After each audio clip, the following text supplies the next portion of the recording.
জিব্রাইল বললেন, হুজুর, এই বিসমিল্লাহর আমল যারা করবে, সমস্ত ভালো কাজের আগে যারা বিসমিল্লাহ পড়বে, নবী গো, আল্লাহ পাক তাদেরকে এই নদীর পানি পান করাবেন।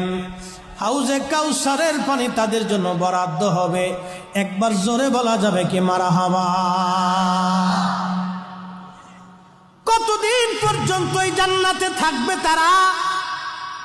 কোরআন শরীফ সাক্ষী দিচ্ছে, আমার আল্লাহ পাক বলতেছেন, খালিদিনা ফিহা আবাদা।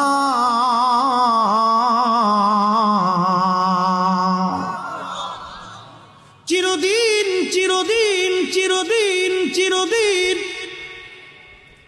চিরদিন ওই জান্নাতে তারা থাকবে। আল্লাহ বলেন, রাদিয়াল্লাহু আনহুম ওয়া রাদু আনহু, যালিকা